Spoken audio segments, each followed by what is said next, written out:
మహాదేవుడును మన రక్షకుడైన యేసు క్రీస్తు ప్రశస్తమైన నామంలో మీ అందరికీ వందనాలు తెలియచేస్తూ ఉన్నాను.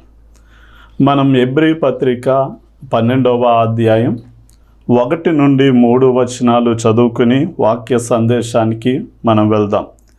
ఇంత గొప్ప సాక్ష్య సమూహము మేఘము వలె మనలను ఆవరించి ఉన్నందున మనము కూడా ప్రతి భారమును సులువుగా చిక్కులు పెట్టు పాపమును విడిచిపెట్టి విశ్వాసమునకు కర్తయు దానిని కొనసాగించువాడైన యేసు వైపు చూచుచు మన ఎదుట ఉంచబడిన పందెములో ఓపికతో పరిగెత్తుదము.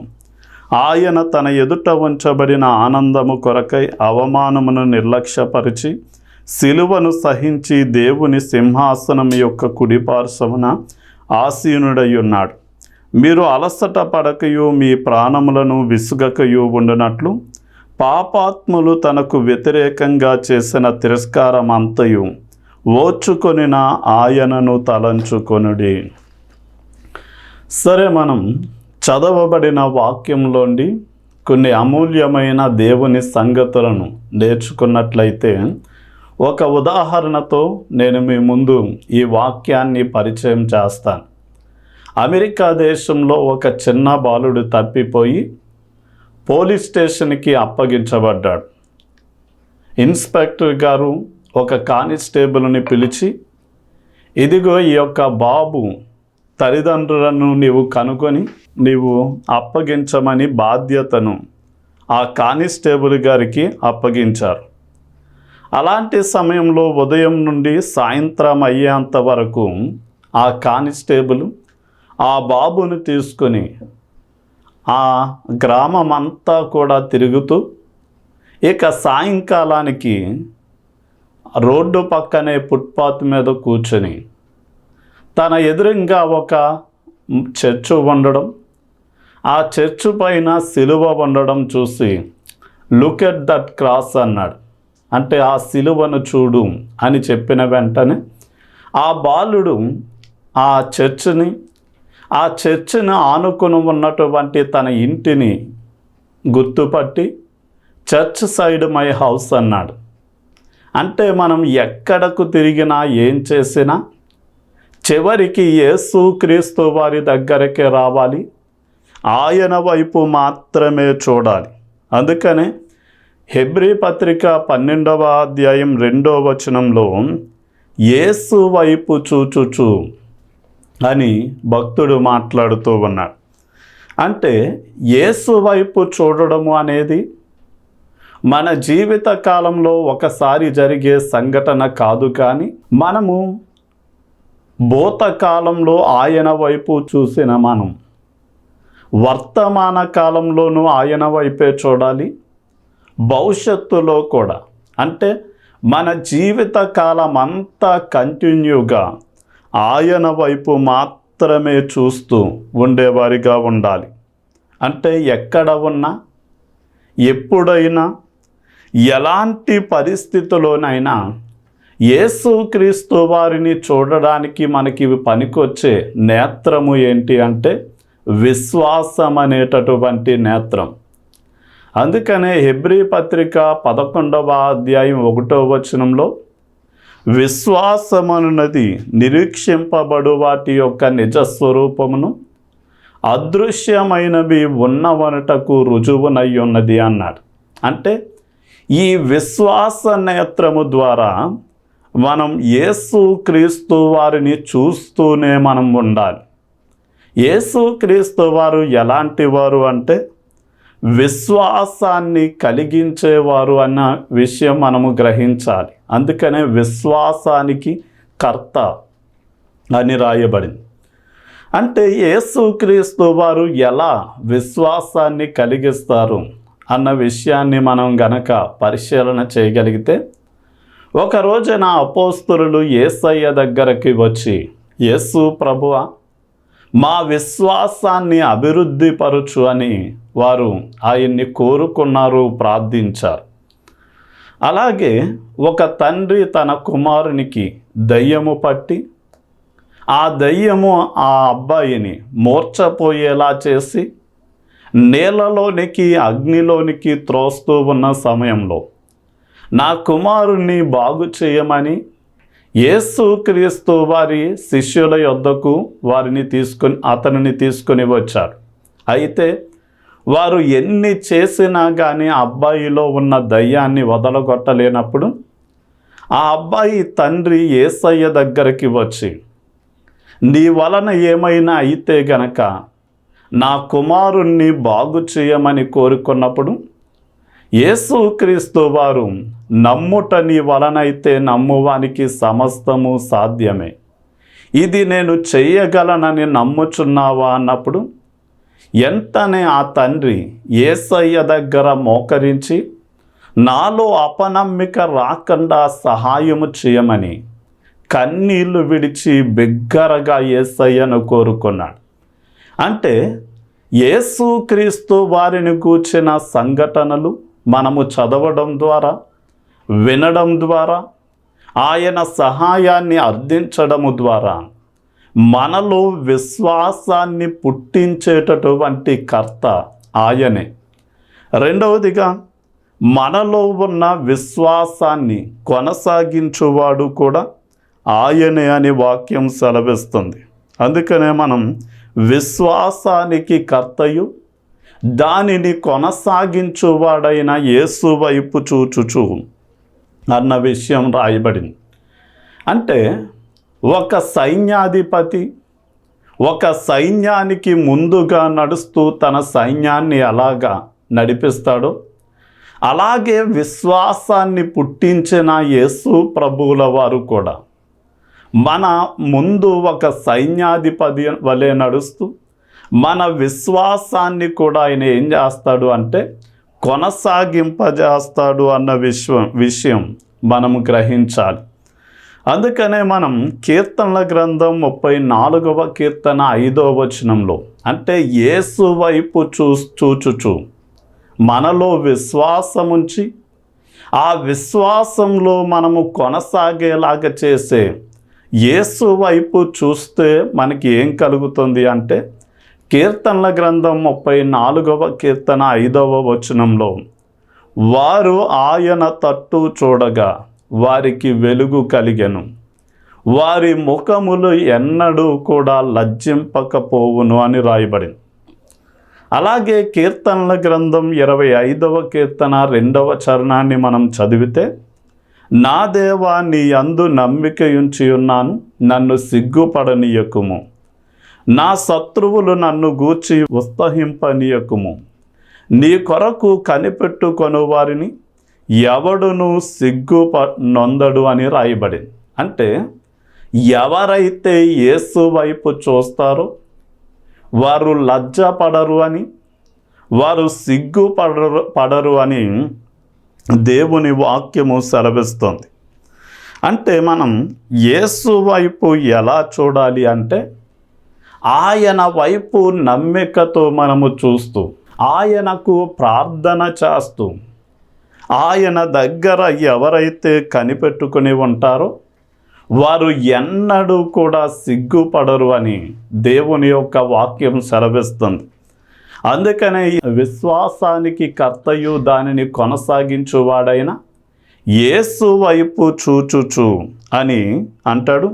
మన ఎదుట ఉంచబడిన పందెపు రంగంలో ఓపికతో పరుగెత్తుదము. అంటే జీవితము అనేది ఒక పందెపు రంగము వంటిదిగా హెబ్రీ గ్రంథకర్త మనకి పరిచయం చేస్తున్నాడు.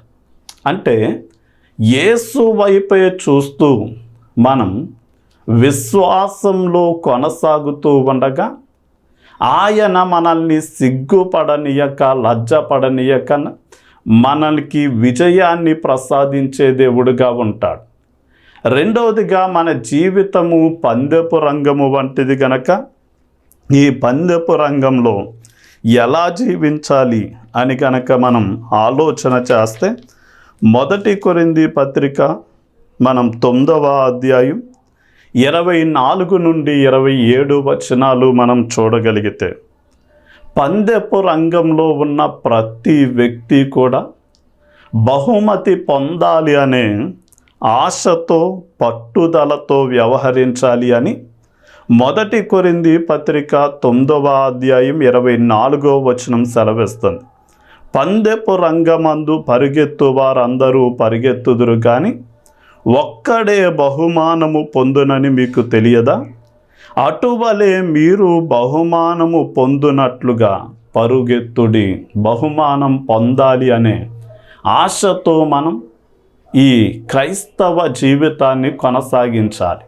అంటే నన్ను దేవుడు నమ్మకమైన మంచి దాసుడా అని నన్ను మెచ్చుకొని నాకు మహిమ కిరీటాన్ని, జీవ కిరీటాన్ని, వాడబారని అక్షయ కిరీటాన్ని నేను పొందుకోవాలి అని ఆశతో పరిగెత్తాలి. రెండవదిగా ఈ పందెపు రంగంలో మనం ఎలా ఉండాలి అంటే అన్ని విషయాలలో మితముగా ఉండాలి అని రాయబడింది. మనం 1 కొరింథీ పత్రిక 9వ అధ్యాయం 25వ వచనంలో చూడగలిగితే, మరియు పందెమందు పోరాడు ప్రతివాడు అన్ని విషయముల యందు మితముగా ఉండును. అన్ని విషయముల యందు మితముగా ఉండను అంటే పందెపు రంగంలో పాల్గొనే ఆటగాడు అడ్డదిడ్డాలుగా తన శరీరము పెరిగిపోకుండా అతడు ఏం చేస్తాడు అంటే తగు మోతాదులోనే ఆహారాన్ని తీసుకుంటాడు. అలాగే సరిపడా నిద్రను మాత్రమే అతడు నిద్రిస్తాడు.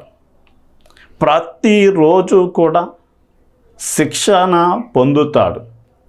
అలాగే పందెపు రంగంలో నన్ను అనేక మంది చూస్తారు అని పట్టు వస్త్రాలు కట్టుకొని పందెపు రంగంలో పరుగెత్తరు, కానీ ఆ పరుగు పందానికి తగినట్లుగా సహకరించే దుస్తులు మాత్రమే ధరిస్తారు. అలాగే క్రైస్తవ్యము కూడా పందెపు రంగము వంటిదే కనుక ప్రతి క్రైస్తవుడు తినే విషయంలో, త్రాగే విషయంలో, అన్ని విషయాలలో కూడా మితముగా ఉండవలసిన అవసరత ఉంది. అలాగే మూడవదిగా మనం 1 కొరింథీ పత్రిక 9వ అధ్యాయం 27వ వచనంలో, గాలిని కొట్టినట్లుగా నేను పోట్లాడుట లేదు, కానీ ఒకవేళ ఇతరులకు ప్రకటించిన తరువాత నేను భ్రష్టుడనైపోదునేమో అని నా శరీరాన్ని నలగగొట్టుకొని దానిని లోపరుచుకొనుచున్నాను. నా శరీరమును నలగగొట్టుకొని దానిని లోపరుచుకొనుచున్నాను. అంటే పందెపు రంగంలో ఉండేటటువంటి వాడు ప్రతిరోజు కూడా సాధన చెయ్యాలి. ఎందుకంటే తన శరీరము తన అదుపాజ్ఞలలో ఉండునట్లుగా. నా స్నేహితుడు కానిస్టేబుల్ యొక్క జాబును పొందాలి అని ప్రతిరోజు కూడా 5 కిలోమీటర్లు అతడు ప్రతిరోజు కూడా పరిగెత్తేవాడు. అంటే దేనినైతే మనము సాధించాలనుకుంటున్నామో దాన్ని సాధించడానికి ప్రతి దినము కూడా సాధన అనేది మనకి అవసరమై ఉన్నది. ఇక మనం పందెపు రంగంలో ఉన్నవారు ఫిలిప్పీ పత్రిక 3వ అధ్యాయం 13-14 వచనాల్లో, వెనుకున్నవి మరిచి ముందున్న వాటి కోసమై వేగిరపడుచున్నాను అన్నాడు. అంటే వెనుకున్నవి మరిచిపోవాలి. ఏమి మరిచిపోవాలి అంటే మనము యేసయ్యను నమ్మి ఆయన కోసం జీవిస్తూ ఉండగా ఆయన్ని నమ్మినందుకు మనకి కలిగిన అవమానాలు, నిందలు, శ్రమలు, హింసలు అనేవి మరిచి ముందున్న బహుమానం సాధించడం కోసం మనం ఏం చేయాలి అంటే మన పరుగును కొనసాగించాలి. మనము ఫిలిప్పీ పత్రిక 3వ అధ్యాయం 14వ వచనం ప్రకారం పందెపు రంగంలో ఉన్నటువంటి వ్యక్తి గురి వైపు మాత్రమే తన దృష్టిని కేంద్రీకరించాలి. అందుకని క్రీస్తు యేసునందు ఉన్నతమైన పిలుపునకు కలుగు బహుమానము పొందవలనని గురి యొద్దకే పరుగెడుచున్నాను అన్నాడు. అంటే ఒక ఆటగాడు లేక ఒక పరుగు పందెంలో పాల్గొన్న వ్యక్తి తాను పరుగెట్టేటప్పుడు కేవలం గురిని మాత్రమే చూస్తాడు. ఇక వారు పరుగెడుతూ ఉండగా కేకలు వేసేవారు, వేలలు వేసేవారు, చప్పట్లు కొట్టేవారు అనేక మంది ఉన్నా సరే వారి చూపు మాత్రం ఆ గురి మీదే ఉంటుంది. అలాగే మనము కూడా విశ్వాసానికి కర్తయు దానిని కొనసాగించువాడైన యేసయ్య వైపు చూస్తూ ఉండగా ఆయనే తన ఎడల మనకు విశ్వాసాన్ని కలిగిస్తాడు. ఆ విశ్వాసంలో మనము కొనసాగేలా చేస్తాడు. రెండవదిగా, ఈ జీవితము పందెపు రంగము వంటిది కనుక ఈ పందెపు రంగంలో పాల్గొన్న మనం దేవుని చేత బహుమతి పొందుకోవాలి అనే ఆశతో మనం ఉండాలి. అన్ని విషయాలలో మనము మితముగా ఉండాలి. ప్రతిరోజు కూడా సాధన చెయ్యాలి. వెనకున్న అవమానము, నిందలు, శ్రమలను మరిచిపోవాలి. గురి మీద మాత్రమే మన దృష్టిని మనం కేంద్రీకరించి మనం 2వ వచనం మనం ఒకసారి మరలా హెబ్రీ పత్రిక 12వ అధ్యాయం 2వ వచనం గనక మనం చూడగలిగితే, విశ్వాసమునకు కర్తయు దానిని కొనసాగించువాడైన యేసు వైపు చూచుచు మన ఎదుట ఉంచబడిన పందెములో ఓపికతో పరుగెత్తుదము. అంటే ఈ పందెపు రంగంలో యేసు వైపే చూడాలి. ఈ జీవితము ఒక పందెపు రంగము వంటిది. ఈ పందెపు రంగంలో పాల్గొన్న ప్రతి ఒక్కరూ కూడా ఓపికతో పరుగెత్తాలి అని రాయబడి. అంటే మనకి ఓపిక లేక ఓర్పు, సహనము, తాలిమి అనేది అవసరమై ఉన్నది. ఎందుకు ఇది అవసరం అంటే అక్కడ అంటాడు, అలసట పడక విసుగక ఉండాలి. అంటే ఎందుకు అలసిపోతాం అంటే, పరుగు పందెములో పరిగెత్తాలి అనుకున్నవాడు తన కండరాలను బిగించి శక్తినంతా ఉపయోగించుకుని పరుగెడుతూ ఉండగా అతని శరీరానికి కలిగిన ఒత్తిడి చేత అలిసిపోయే అవకాశం ఉంది. రెండవదిగా, ఓపిక ఎందుకు అవసరము అంటే విసిగిపోకుండా ఉండడానికి. ఎందుకంటే కొన్నిసార్లు మనం అనుకున్న దానికంటే ఈ పందెపు రంగం కష్టముగా ఎక్కువ కష్టపడవలసి ఉండొచ్చు, లేక మనం సాధించాలి అనుకున్నది ఆలస్యం అవ్వచ్చు, మనము సాధించాలి అనుకున్న దానికి ప్రతికూలమైన పరిస్థితులు మనకు ఎదురవ్వచ్చు. ఇలాంటి సమయంలో ఎప్పుడైతే మనం అనుకున్న దానికంటే కష్టముగా, మనం అనుకున్నది సాధించడానికి ఆలస్యం అవుతూ ఉండగా, లేక అది ప్రతికూలమైన పరిస్థితులు ఎదురైనప్పుడు మన ప్రాణము విసిగి బ్రతకడం కంటే చనిపోవడం మేలు అనే పరిస్థితులు వస్తాయి. అందుకనే మనకి బైబిల్ గ్రంథంలో దేవుడు అభిషేకించిన రాజు అయిన దావీదు గారికి అహితోపేలు అనే ఒక సలహాదారుడు ఉన్నాడు. అతడు ఆలోచన ఇస్తే ఎలా ఉండేది అంటే, దేవుని దగ్గర విచారణ చేసి పొందుకున్నంత అది శ్రేష్టమైన ఆలోచనగా దావీదు గారు, అబ్షాలోము కూడా దానిని ఏం చేసేవారంటే స్వీకరించేవారు. ఒక రోజున దావీదు యొక్క సొంత కుమారుడు అబ్షాలోము దావీదు మీద తిరుగుబాటు చేసినప్పుడు, దావీదు తన కుమారుడు తనను చంపుతాడు అని పారిపోతూ ఉన్న సమయంలో ఆ అబ్షాలోము సలహాదారులైన అహితోపేలు ఆలోచన విన్నాడు, మరొక వ్యక్తి చెప్పిన ఆలోచన విన్నాడు. కానీ ఆ సమయంలో అహితోపేలు ఆలోచన ప్రక్కన పెట్టి మరొక వ్యక్తి ఆలోచన అతడు అనుసరించినప్పుడు దీనిని చూసి సహించలేని అహితోపేలు తనను తాను ఆత్మహత్య చేసుకుని చనిపోయాడు. అంటే పందెపు రంగంలో శక్తివంతముగా మనము పరిగెడుతూ లేక పని చేస్తూ ఉండగా అలసిపోయే అవకాశాలు, అదే సమయమందు మనం అనుకున్న దానికంటే విజయం కష్టతరముగా లేక ఆలస్యమవుతూ ఉండగా, ప్రతికూల పరిస్థితులు వచ్చినప్పుడు మన ప్రాణము విసిగి బ్రతకడం కంటే చావడం మేలు అనే పరిస్థితుల్లో మనం ఓటమి చవి చూడకూడదు. అంటే మనకి ఓర్పు, సహనం, తాలిమి అన్నది అవసరము అన్న విషయాన్ని మనం గ్రహించాలి.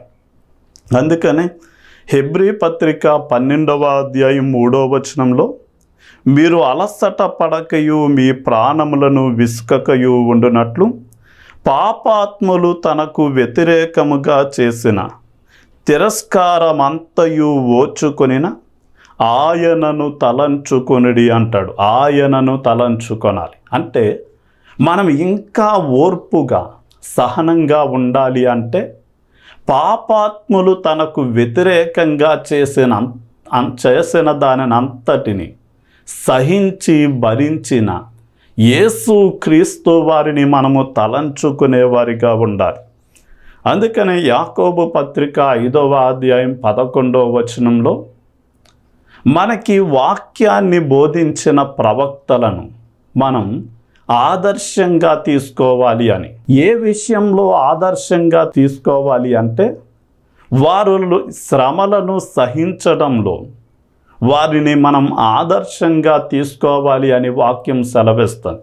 యోబు జాలియు కనికరము కలిగిన వాడని, యోబు ఎంతో సహనంగా వ్యవహరించాడు అని వాక్యం సెలవిస్తుంది. అంటే తన యావత్ ఆస్తిని కోల్పోయిన, ఒకేసారి తనకు పుట్టిన సంతానాన్ని అంతటినీ కోల్పోయిన, చివరికి తన శరీరము భయంకరమైన పుండ్లతో నింపబడి ఆ పుండ్లు పగిలి సీము నెత్తురు కారుతూ ఉన్న ఆ బాధ అంతటినీ సహించి భరించిన యోబును ఆదర్శంగా తీసుకుని మనము ఓపికతో, సహనంతో మనం ఉండాలి.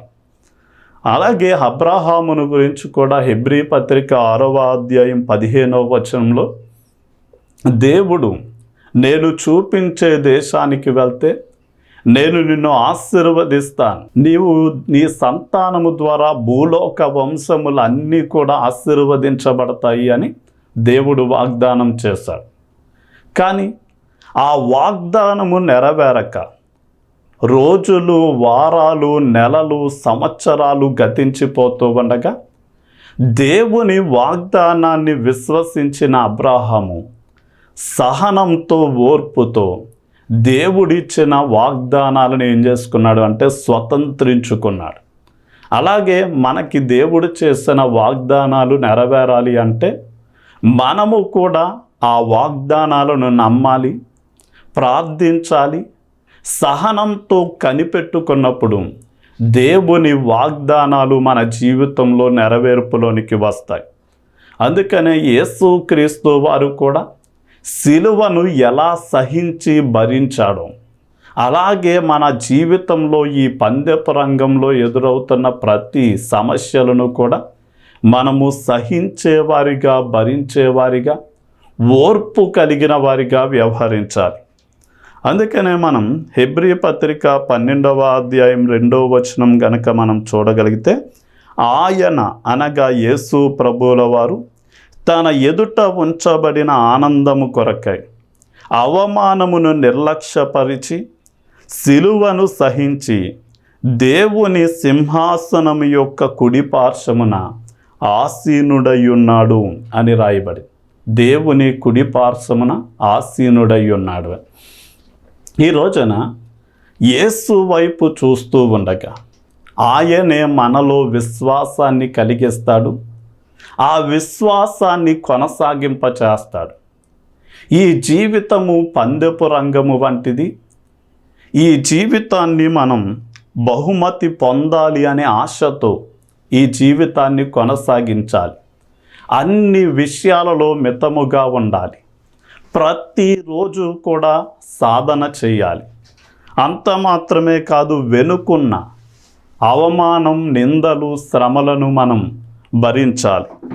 గురివైపు మాత్రమే మనము చూస్తూ ఓపికతో అంటే ప్రవక్తలు ఎలా శ్రమలను సహించారో అలాంటి ఓపిక సహనంతో మనము ముందు కొనసాగినప్పుడు మనం కూడా ఏం చేస్తాము అంటే యేసయ్య సిలువను సహించి సింహాసనాన్ని అధిష్ఠించినట్లుగానే మనము కూడా ఉన్నతమైన బహుమానాలను పొందుకుంటాం.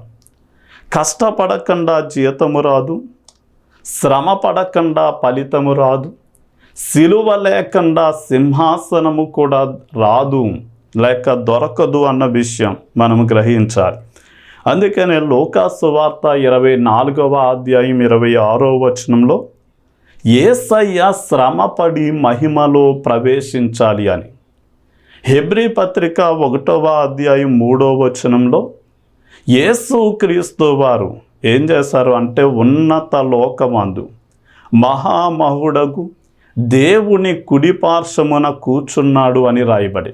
ఉన్నత లోకం అంటే అన్ని ఆకాశాల కంటే పైనున్న ఆ పరలోకంలో, మహామహుడు అంటే తండ్రి అయినటువంటి దేవుడు ఆయన కుడిపార్శ్వమున అంటే ఆయనతో సమానమైన స్థానంలో కూర్చున్నాడు. మనము కూడా అలాంటి ఉన్నతమైన స్థితిలోనికి మనం వెళ్ళాలి అంటే యేసుక్రీస్తు వారు ఎలాగైతే తనను తాను తగ్గించుకొని శ్రమలను సహించి భరించి ఆ ఉన్నతమైన స్థానానికి ఎక్కి వెళ్ళారో మనము కూడా మన జీవితంలో యేసు వైపే చూడాలి. ఈ జీవితం ఒక పందెము రంగము లాంటిదిగా మనం ఎంచుకోవాలి. ఈ యొక్క పందెపు రంగంలో ఎదురవుతున్న అలసట విసుకులను జయించి ఓర్పు సహనంతో ముందు కొనసాగినప్పుడు యేసయ్య సిలువ నుండి సింహాసనానికి ఎక్కినట్లుగానే మనము కూడా అలాంటి స్థితిని పొందుతాము అని చెప్తూ నా మాటలు ముగిస్తూ ఉన్నాను. ప్రార్థన చేసుకున్నాం. తండ్రి, నీకే వందనాలు స్తుతులు చెల్లిస్తున్నాం నాయనా. ఇదిగే సమయమందు కూడి ఉన్న బిడ్డలందరినీ కూడా మీ చేతులకు అప్పగిస్తాను నాయనా. ఈ జీవితం ఒక పందెపు రంగము వంటిది గనక యేసు వైపు మేము చూస్తూ నాయనా మాలో ఉన్న విశ్వాసాన్ని మీరు పుట్టించి ఆ విశ్వాసంలో మేము కొనసాగుతూ నాయన ఉండడానికి సహాయం చేయండి. ఈ పందెపు రంగంలో ఒక ఆటగాడికి ఉన్న జ్ఞానం, ఆ యొక్క సాధన, ఆ యొక్క పట్టుదల మాలో కూడా మీరు ఉంచి మా ప్రాణాలు విసుగక అలిసిపోక ఉండునట్లు నాయన మేము ఓర్పు సహనంతో ఆ పరిస్థితులను జయించి మీరు ఎలా అయితే సిలువ నుండి సింహాసనానికి ఎక్కి వెళ్ళారో అలాగే మేము కూడా తండ్రి చేత ఉన్నతమైన బహుమానాలు పొంది నాయన నీ రాజ్యంలో మేము శ్రేష్టమైన స్థానంలో ఉన్నట్లు మా అందరికీ సహాయము చేసి నడిపించమని యేసు నామంలో అడిగి వేడుకున్నాం తండ్రి. ఆమేన్.